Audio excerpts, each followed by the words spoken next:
Բարև ձեզ։ Շարունակում ենք մեր գրական դավադրությունների շարքը 191 TV YouTube անալիքում։ Բարև ձեզ։ Ու այսօրվա մեր առանձնացված աշխատություններն են Ժան-Պոլ Սարտրի Սրտխառնոցը եւ Սեմյուել Հենթինգտոնի Քաղաքակրթությունների բախումը։ Կրկին, էլի մեկ գեղարվեստական եւ մեկ, այսպես են, քաղաքագիտական, գեոպոլիտիկ աշխարհական վերլուծության աշխատությունները, որոնք գուցե առաջին հայացքից էլի թվային, այսպես ասած, առողջություն իրար չունեցող, բայց երբ մենք մի քիչ խորացանք, փորձեցինք ուսումնասիրել, բավական հետաքրքիր զուգահեռներ հայտնվեցին։ Եթե կարճ ես այսպես բացում անեմ, հետո արդեն ավելի մանրամասների համար խոսքը փոխանցեմ քեզ։ Ինչ են ասում։ Հիմա ընդհանուր ոնց որ թեզը տանք, հետո արդեն մանրամասն ավելի կներկայացնենք։ Ժան-Պոլ Սարտրին հայտնի է որպես էգզիստենցիոնալ ճգնաժամի հեղինակ, այդ թեմաների մասին գրող, ու դրա առանցքային միտքը այն է, որ կյանքը իմաստ չունի, կամ որն է այդ իմաստը, ոնց են մարդիկ փնտրում, իսկ Սեմյուել Հենթինգտոնը վերցրել է այդ թեզը, որ եթե իմաստ չկա, ապա մշակույթը կամ քաղաքականությունները գալիս են այդ բացը լրացնելու։ Որպեսզի անհատը ինքը իրեն ճանաչի, հենց այդ մշակութային ինքնության միջոցով, մշակութային ու քաղաքակրթական ինքնության միջոցով։ Ինչի որոշեցինք հենց Սրտխառնոցից, որովհետև մենք չենք կարող մենք մեզ դիրքավորենք հասարակությունից ու պետությունից անկախ կամ վերև կամ ներքև ինչ որ դիրքում, քանի որ Հայաստանում հիմա այս նախընտրական շրջանը մի հատ բնութագրիչ ունի, դա էլ Սրտխառնոցն է, դրա համար անպայման որոշեցինք ընտրություններից մի քանի օր առաջ հենց այդտեղի բացատրել դրա բնույթը, դրա ընդհանուր ծագումնաբանությունը, դա էր անդրադարձը Սրտխառնոցի ընտրության, իսկ Սամուել Հենթինգտոնի գրքի հիմնական մեխը նա էր, որ քաղաքակրթությունների բախումը ինչպես է տեղի ունենում, արդյոք սա միայն ներհայաստանյան խնդիր է, թե քաղաքակրթական բախում է, ու արդյոք հնարավոր է այս որոշակի մարդը իր ընտրության միջոցով ելք գտնի այս վիճակից։ Հիմա արդեն ընդհանուր կբացենք ու մանրամասները կասենք, ես արդեն ներկայացրեցի, հիմա խոսքը փոխանցեմ քեզ, դու ասա, բայց ամենակարևոր բանը ես ուզում եմ ասել, որ երկու գործերում էլ ինքը նշվում է մշակութային կոնֆլիկտը, հենց մշակույթի խնդիրը։ Մեկը մարդու ներքին մշակույթն է, մեկը գեոպոլիտիկ մշակույթն է, այսինքն այդ պայքարը, մարդու ինքը ներսի պայքարը, ու նաև երկու գործերում էլ նշվում է ընտրության կարևորությունը։ Դու բաները, հեսա ես կսկսեմ արդեն։ Շնորհակալություն։ Ես համաձայն եմ, արի փորձենք այդ զուգահեռն անցկացնելով երևի կետարկել կամ ինչ-որ ընդհանուր թեմաներ քննարկելով գանք դրան։ Պետք է ոնց որ հասկանանք, Ժան-Պոլ Սարտրը խոսում է ավելի փիլիսոփայական եւ անհատի այդ ներքին պայքարի մասին, ընտրության, մշակութային ինքնության, այդ իմաստի որոնման մասին, իսկ Հենթինգտոնը ավելի գետնի վրա է, փորձում է ինքը բերի ռեալ պոլիտիկա, այսպես ասած, դաշտը, ու շատ ճիշտ նկատեցիր, որ հիմա բազմաթիվ երկրներում ստա խոսքը, ճիշտ է, մենք նախընտրական շրջանում ենք ու Հայաստանի ընտրությունից ենք բավական շատ խոսում, բայց ամբողջ աշխարհում եւ հատկապես Եվրոպայում, Արևմուտքում նկատվում է բավական հենց այդ մշակութային պայքարի ընտրությունները, այսինքն, եթե փորձենք ավելի պարզ, քննարկում են ոչ թե ծրագրերը, այլ օրինակ X քաղաքական ուժը, դա ոչ միայն Հայաստանում, անգամ Եվրոպայում էլ շատ նկատվում, գալու է ու ինչ քայլեր է անելու, այլ թե ովքեր են իրանք։ Այսինքն քայլերի հերթականությունը հաջորդական ծրագրերը փոխարինվել են ինքնության ընկալման մոդուլով։ Բայց արի մի հատ դիտարկում անենք, որ մի քիչ ավելի եթերը հետաքրքիր դարձնենք։ Սամուել Հենթինգտոնի շատ հետաքրքիր միտքը որն է, որ ասում է մենք մեզ ճանաչում ենք մեր թշնամիների միջոցով։ Ու այստեղ երկու տեղից կա։ Եթե մենք իրականում թշնամի ասելով կարող է հակառակորդ լինի կամ մարդը, որի հետ մենք խանդր լինի կամ կոնֆլիկտ ունենք, որևէ դու ինքդ քեզնով չես կարող բան անել, որովհետև արդեն շիզոֆրենիայի նոր բաներ կստեղծվի։ Ու այստեղ երկու դիտարկում։ Եթե մենք բացառում ենք մեր հակառակորդը, մեր թշնամին, այդ դեպքում ազգը ոնց է ինքն իրեն ճանաչելու, եթե հիմա բացառում ենք, որ ասում ենք մենք որևէ հակառակորդ չունենք, թաղությունը ոչ մի բան չկա, մենք ոնց ենք ճանաչելու։ Երկրորդը ավելի վտանգավոր բանը, որ Ադրբեջանին օդու ջրի պես պետք է թշնամի ու արդյոք եթե մենք մեզ ճանաչեցինք մեր խաղաղասեր արդյոք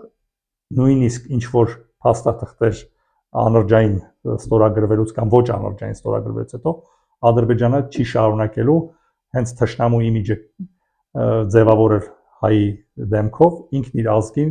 ինքնահաստատվելու համար ու նաև ազգին պահելու համար անկախ քաղաքական բանից որովհետև հիմա այսօր Ալիևին պետք է այդ թշնամին իր երկրում իր ռեժիմը շարունակելու համար բայց անկախ դրանից էլ նույն ադրբեջանցի ազգինը ինքը տենց պահելու որ թշնամի որպես թշնամի արտաքին կերպարը լինի որ ինքը իր ազգին համատի ասի մենք գերակա ենք այս կողքի ազգի նկատմամբ Այսինքն շատ ու եթե նայում ես ադրբեջանական կրթությունը դպրոցներից սկսած իրանք հենց դա էլ քարոզում են որ հայերը ավելի ցածրակարգ ազգ են մենք միշտ պետքա բան անենք ամեն ինչ թույնը շնչում է երկու դեպքում է հնարավոր է թշնամության դոզան քչացնել բայց դա պետքա զուգահեռ այդ քայլեր անել եթե մի կողմը հրաժարվում է ինքն իրեն ճանաչելուց մյուս կողմը որպես սատանայի կերպարաձևավորում այդ ժամանակ մենք շատ երկար ժամանակ չենք կարող դիմակայել որպես ազգ որտեղ մենք մեզ էլ չենք ճանաչում հա դե այստեղ շարունակելով այս միտքը նշանակում է որ թշնամանքի վերահսկման համար բնականաբար երկու կողմից էլ ցանկություն է պետք ու դա բազմաթիվ անգամ ոչ միայն մենք տարբեր այլ գործիչները նշել են որ հնարավոր չի գնալ խաղաղության եթե քո դիմացի կողմը պատրաստ չէ խաղաղությանը իսկ այո Ադրբեջանում որևէ կերպ չի նկատվում թեկուզ պայմանագրեր ստորագրվեն հայտարարություններ կարվեն բայց մենք տակից տեսնում ենք չէ թե դպրոցում ոնց են իրենց դաստիարակում հայերի վերաբերյալ բազմաթիվ պատասական նեգատիվ կոնտեքստով օրինակներ կան Ռամիլ Սաֆարովի հերոսացում այսինքն եթե մի ազգի համար Ռամիլ Սաֆարովը հերոսացվում է ու ստեղծում են բան այսպես ասած ընդօրինակման մոդել են ստեղծում ու դու եթե հետաքրքիր բան կասեմ 2-3 տարի իրենք Ռամիլ Սաֆարովի մասին ոչ մի անդրադարձ չկար դա նույնիսկ ադրբեջանցիները ասում էին այդ մարդուն չենք անդրադառնում որպես բան հենց սկսեց մեր թուլացումը վերջերս 2-3 ամիս առաջ էլի Ալիևը այդ մարդուն վերեց առաջի պլան ինքը 2-3 տարի իրենք վախենում էին որովհետև հակազդեցություն կար որոշակիորեն եւ եվրո դատարանների մեր դիմումներով եւ էթնիկական զտման պատճառով Ադրբեջանի բարոյական նորմերով բարոյական տեսանկյունից իրանք հետ էին քաշվել հիմա էլի առաջին պլան մղվեց դա կախված է եթե դու քո իրավունքներից հրաժարվում ես ինքը դիմացի կողմը ինքը այդ տեղը գրավում է ինքը վակուումի մեջ չի կարող լինել հա միանշանակ այսինքն եթե էլի շարունակենք սա շատ նման է այդ prisoners dilemma-ին որ եթե կողմերը իրար չեն վստահում կամ կողմերից մեկը նաիվորեն վստահում ապա ինքը հայտնվում է շատ ավելի վատ կարգավիճակում այո 30 տարին ու 26 տարի լավ 94 թվականից ասենք մենք գալիս ենք այդ prisoners dilemma-ին մենք գալիս ենք sense երկու կողմերը չեն վստահում երկուսն էլ ուժում են բայց քիչ Հիմա մենք ամբողջությամբ լրիվ հանձնել ենք մեր դիրքերը, բայց դիմացինն էլ նույն մոտեցումը, խաղաղասիրական մոտեցումը չի ցուցաբերում, որպեսզի win-win այսպես երկու կողմեր հաղթանակած դուրս գան։ Այո, միանշանակ։ Հաշտեցում սկսի խաղաղություն, սկսի առևտուր, սկսի վերջո։ Քանի դեռ իրենց մոտ այդ ընկալումը չկա, մենք միշտ լինելու ենք պարտվողի դերում։ Ես մի բան կարող ասել, որ ինչպես Սարտերի մոտ է նշվում, մարդը գոյություն ունի առանց պատճառի։ ու պետություններն էլ առանց պատճառի գոյություն ունեն, այսպես ասած պայմանական միավոր են, բայց ինքը այդ պայմանականությունը սնուցելու համար տարբեր պարամետրեր են պետք։ Հիմա մի հատ տեսականորեն վերցրու, որ եթե մենք մի օր չենք լինում, դրանից հետո քանի ժամ կտևի ամբողջ աշխարհի գոյությունը մեր հանդեպ։ Այսինքն Չարենցը որ Չարենցը ինքը որ ասում էր իմ մահվան օրը կիշն իրարություն ծանր կներ նստի քաղաքի վրա։ Հիմա մեր գոյության պարագայում ինչ կլինի։ Ինքն մի ժամ, երկու ժամ, ենթադրենք մեկ օր հետո ոչ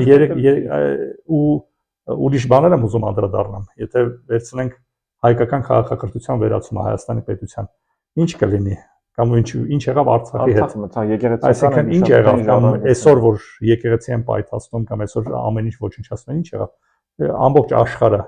մի ժամ կամ մի օր կամ մի ամիս խոսեցին դրանից հետո ինչ է լինելու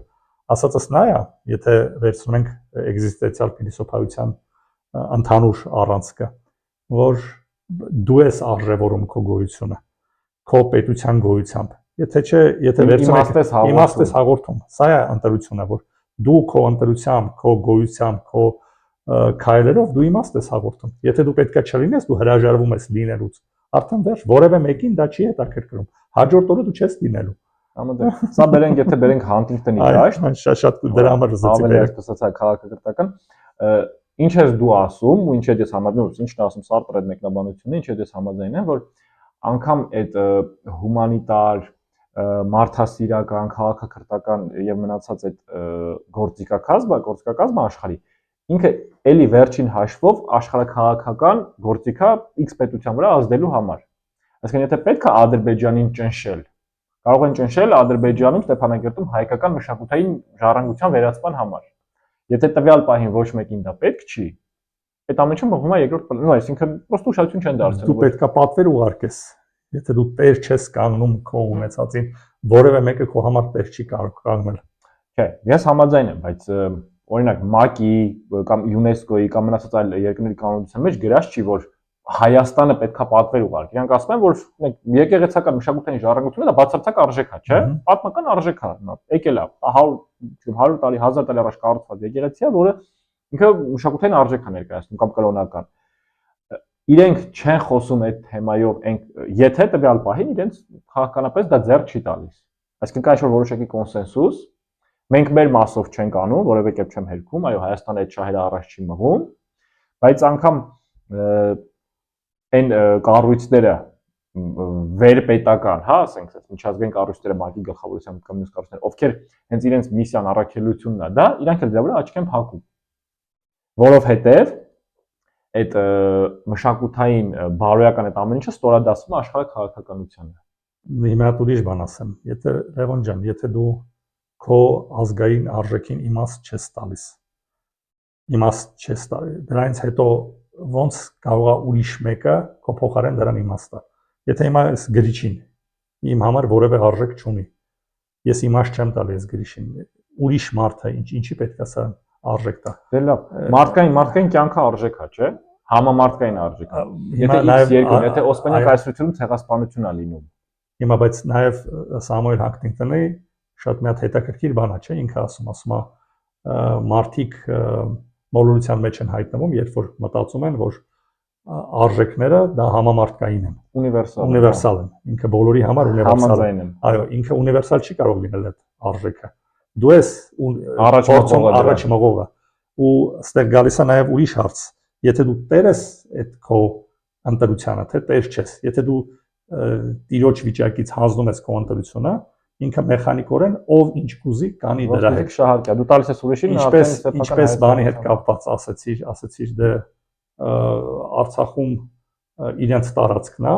իրենք ինչ կուզեն կանեն այդ մշակութային բաների։ Դու հանձնեցիր իրավունքը իրանց, նույն ձևի հետ գերեզմանների իրավունքն է հանձնեցիր իրանց։ Դու ինչ իրավունք ունես իշխանություն լինելով մարդու ծնողների, որդիների, նախնիների գերեզմանները հանձնես իրան, այսինքն տնօրինությանն է, իրանց տնօրինությանն է, դու հանձնում ես իրան։ Այսինքն դա համամարտկային արժեքը, դու ոնց ես այդ քո իրավունքը, քո արժեքը հանձնում ուրիշին։ Այստեղ լրիվ ուրիշ խնդիր է, այստեղ ես կուզեի, որ մարդու անհատական պատասխանատվության ու ընտրության խնդիրը գա առաջ, եթե դու հրաժարվում ես քո իրավունքից, էլի դու արդեն դառնում ես, ինչ ասեմ, առանց ոչինչ, իսկ եթե դու ամեն ինչին կարող ես իմաստ տալ։ Եթե սյուժեին նայենք բանի Սարխառնոցի, մարդը գալիս է, ինքը քար է նետում ծովի մեջ, ու ինքը տեսնում է, որ այսինքն ինքը ոչ մի բան է, այդ քարը։ Հետո հասկանում է, որ այդ քարը եթե կարող է շարժի ալիքները, ինքը դառնում է ինչ-որ բան, իմաստ է դառնում։ Նույն ծաղիկը ինքն իրանով ինչ է, Լևոն ջան, ինքը ծաղիկ է, չէ՞, բույս է սովորական։ Բայց եթե դու իմաստ տվեցիր, նկարեցիր, ինքը դառնում է լրիվ ուրիշ բան։ Նույն ամեն ինչ, ինչի որ դու իմաստ դու տվեցիր, ինքը դառնում է լրիվ այլ երևույթ։ Եթե իմաստ չես տալի, ինքը լրիվ հակառակ երևույթն է դառնում։ Ես այստեղ մի հատ հարց պետք է տա, որ հենց Սարտերի ողջ փիլիսոփայության առանցքն է։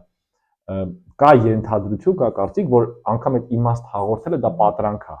Այո, հենց այսպես Սարտերի թեզերից մեկը այն է, որ ոչ մի բան իմաստ չունի, ու մարդը ստիպված այդ իմաստը տալիս է, որպեսզի այն ինչ մենք խոսում ենք, որևէ կերպ արժևորի սեփական անձի գոյությունը կամ ըստ Հանտինգտոնի պետության կամ Նաև որոշակի ձևով ինքնախապեյության միջոցով։ Հա, այսինքն դա պատրանք է։ Պատրանք էլ կարող է լինի, բայց առանց այդ պատրանքի էլ կյանքը ինչ է, եթե վերցում ես զուտ դատարկությունը։ Հիմա Հայաստանում ինչն է սրտխառնոց առաջով հենց այդ իմաստազրկում է, պատրանքն է վերացվում։ Ամեն ինչն է վերացվել, որ ասեն ոչ մի բան իմաստ չունի։ Մենք վերացնում ենք ֆիզիոլոգիական մի հատ բիոմասայի, որ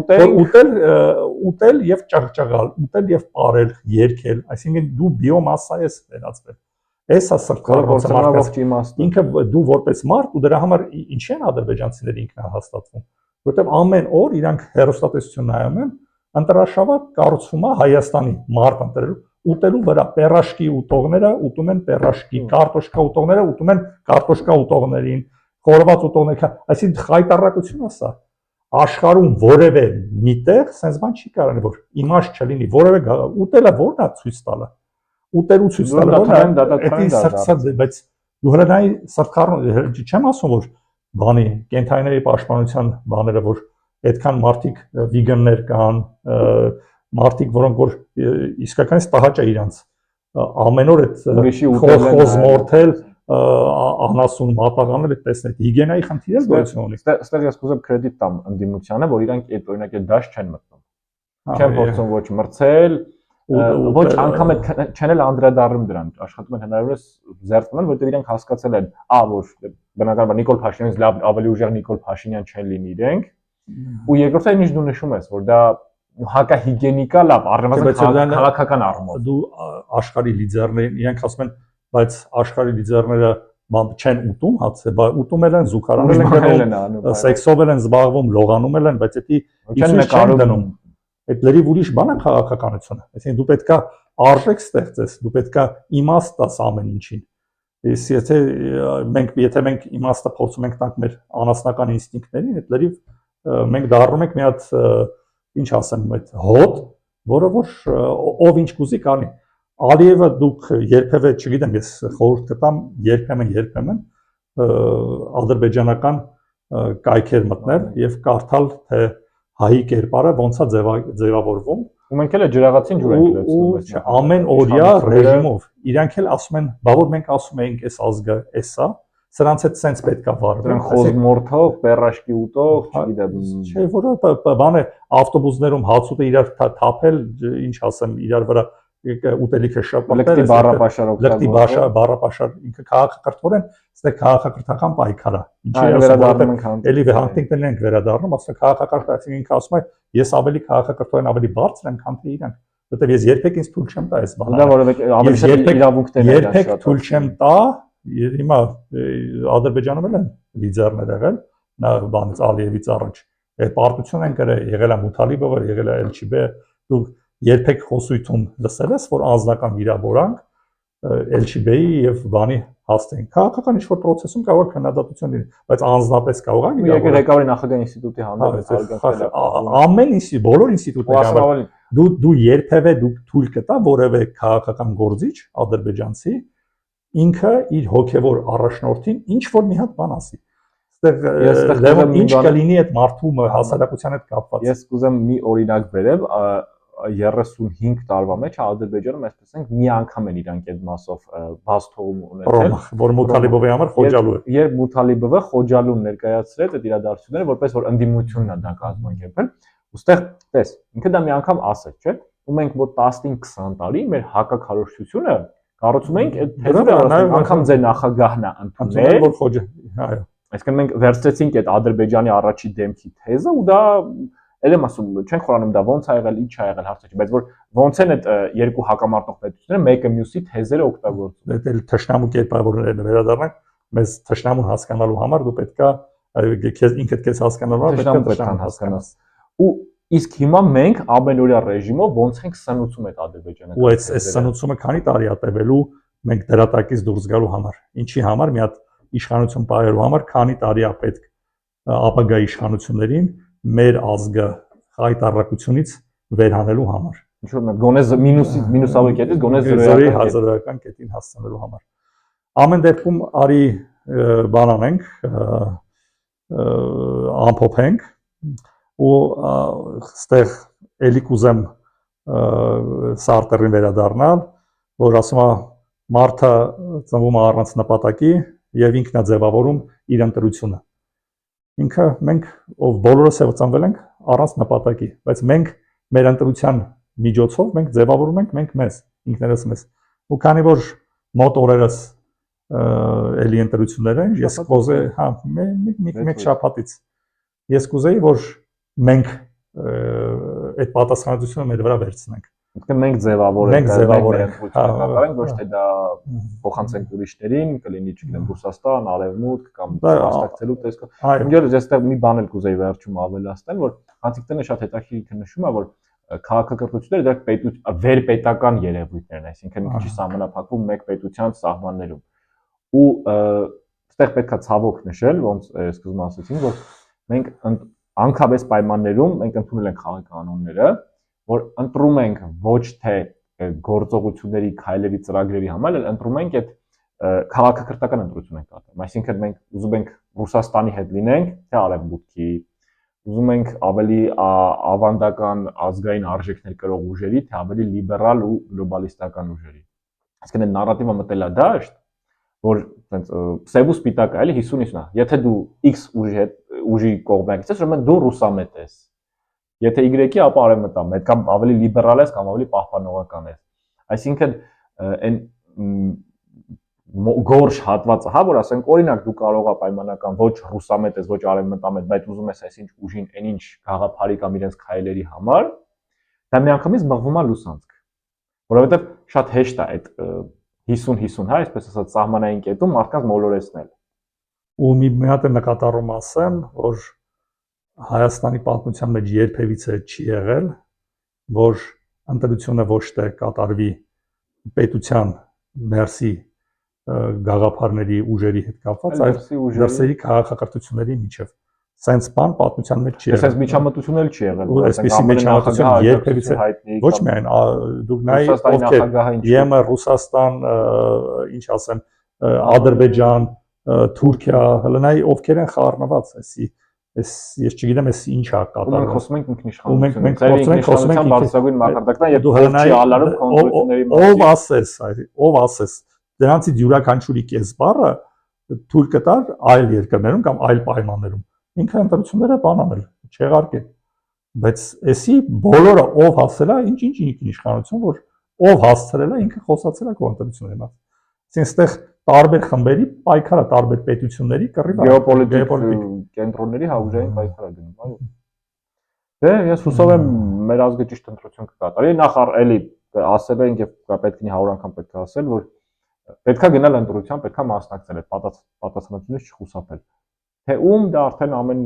մարդու անձնական։ Եթե դուք նկատել եք, մենք երբեք քարոզ չենք անում, որ այս ուղղակի մենք ներկայացնում ենք իրերը, եթե այսքանից հետո մարդիկ կհասկանան, եթե չեն հասկանա, ես մի անգամ գրել էի, եթե ինչ ասեմ, մարդասպանը մեկին սպանում է, հետո այդ սպանվողի ծնողը գալիս է, ինչ ասեմ, այդ շնորհակալություն է հայտնում մարդասպանից։ Դու այդտեղ գաղափարական ոչ մի բան չունես ասելու այդ մարդուն։ Դու ինչ գաղափար պետք է ասես այդ մարդուն, որ ինքը ավելի ուժեղ լինի, քան թե այն ինչ որ եղել է։ Արդեն այստեղ մեր խոսածածը դրիվ դատարկություն է այդ ասպարեզում։ Մեր խոսածածը ոչ թե այդ մարդկանց մասին է, այլ այն մարդիկ, ովքեր բանականություն ունեն, իրանք կարողանում են ընտրություն կատարել։ Այսինքն դեռ չեն վերածվել բիոմասայի։ Ճիշտ է։ Շնորհակալություն։ Շնորհակալ ենք։ Հաջողություն։ Տեսնձեզ։